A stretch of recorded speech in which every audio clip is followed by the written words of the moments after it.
Лайк басқаннан неге аяйсыздар? Саусақтарыңыз 10 тонна болса да бисмилля деп көтеріп, лайк басып бермейсіздер ме? Комментарий жазып.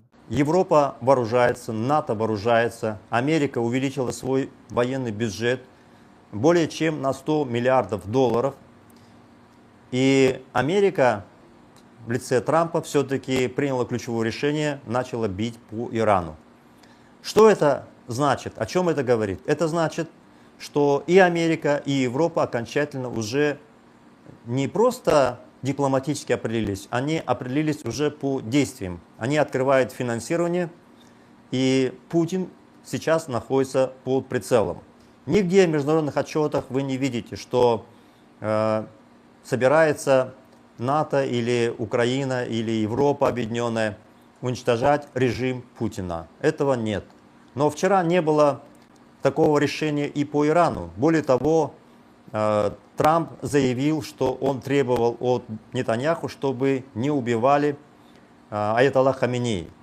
Но вот теперь понимаете, что это решение очень быстро, скоро публично изменится. То есть будет объявлено об уничтожении режима аятолла Хаминеи и его личном устранении.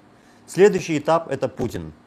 Следующий этап, безусловно, наступит, и это происходит уже на наших глазах. Может, публично они это не будут озвучивать, но смотрите, военные бюджеты резко выросли.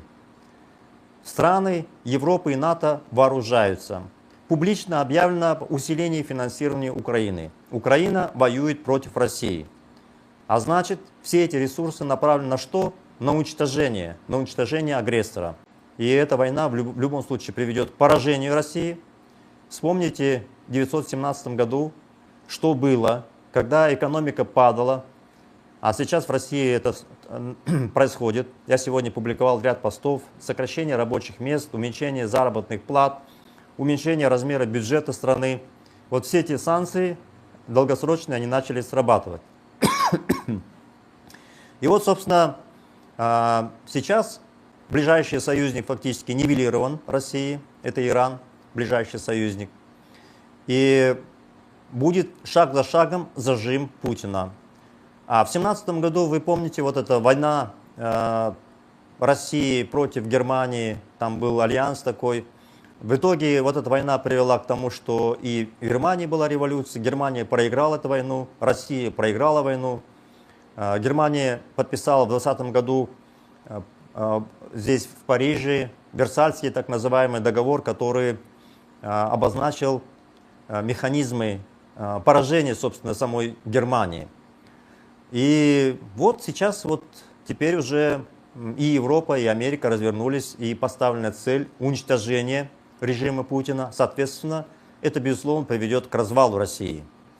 Вот что ожидается. Теперь, уважаемые друзья, мы все время озвучиваем, что ослабление Путина приводит к тому, что он не в состоянии помогать своим партнерам или вассалам. Вы вспомните, он в Сирии не смог помочь, хотя там был военный контингент, истребители и бомбардировщики летали, бомбили, но этого оказалось недостаточно. Башар Асад бежал в Россию, в Москву. Теперь смотрите Иран.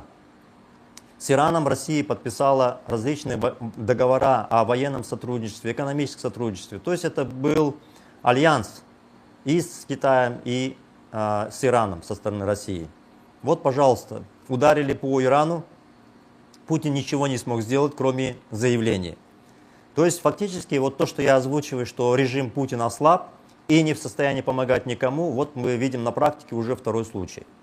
Что это значит? Это значит, что у нас сейчас уникальная возможность, пользуясь тем, что Путин ослаблен, свалить режим в Казахстане. В этой связи мы объявили 6 июля о проведении митинга по всей стране. Что хочет сделать Путин? Он сейчас ищет дополнительные ресурсы. У него есть какие-то возможности покупать военные снаряжения, снаряды в Северной Корее. Но в Северной Корее микроскопическая экономика. Для сравнения, она минимум в 10 раз меньше, чем экономика Казахстана. Мы все знаем, что Казахстан бедная страна, то есть бедные граждане, одним словом, страна-то богатая, но бедные граждане. Так вот, экономика Северной Кореи в 10 раз меньше экономики Казахстана. На кого сейчас пока опирается именно в военном отношении, покупая снаряды, баллистические ракеты, подтягивая каких-то солдат, это Северная Корея. Но у Северной Кореи нет никаких ресурсов. Я вот вам сейчас вот на сравнении показываю по сравнению с Казахстаном. Ресурсы человеческие и финансовые есть в Центральной Азии. У Казахстана сейчас в резервах свыше 100 миллиардов долларов. И население всей Центральной Азии составляет 80 миллионов человек. И Путину срочно нужно мобилизовать 500 тысяч человек на эту войну. Я опять же повторюсь, скажу, что до конца этого года Казахстан и Кыргызстан получат предложение, в кавычках, вступить в союз как Беларусь. И параллельно будет происходить работа по мобилизации, по контракту солдат Центральной Азии. Большие человеческие ресурсы есть в Узбекистане, там живет 38 миллионов человек. Большие возможности по мобилизации, по контракту именно в Таджикистане. Дело в том, что таджиков на территории России минимум 2 миллиона работает, узбеков около 3 миллионов, кыргызов свыше 1 миллиона человек. То есть именно вот эти вот возможности, человеческие возможности, ресурсы человеческие со стран Центральной Азии для Путина сейчас будут являться ключевыми. А финансовые ресурсы, как я озвучивал, есть в Казахстане. Нет нигде в странах Центральной Азии свободных ресурсов, есть только у Казахстана. Поэтому мы должны препятствовать попытке Путина проглотить Казахстан. Вы видели, что Назарбаев ездил, встречался совсем недавно с Путиным. И сейчас у них план в ближайшее время, это уже, видимо, ближе к концу года, осенью, добиться, чтобы Казахстан стал участником некого союза с Россией. Мы должны всему этому препятствовать. Россия вот сейчас уже объявили, что Росатом выиграл якобы тендер на строительство атомной станции. Предварительная цена озвучена 14 миллиардов долларов. Понятно, что эта сумма как минимум в 2 раза будет больше. Росатом пока не под санкциями, но это вопрос только времени.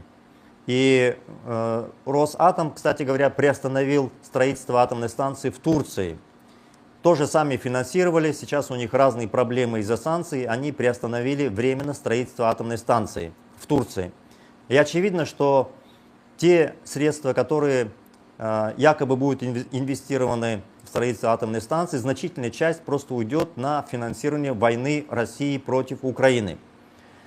Мы все это должны остановить. И в этой связи, уважаемые друзья, я сегодня хочу уже уточнить. Мы на прошлой неделе уже говорили, точнее даже не на прошлой, в четверг я озвучил, что митинги на 6 июля, мы только не обозначили время и места.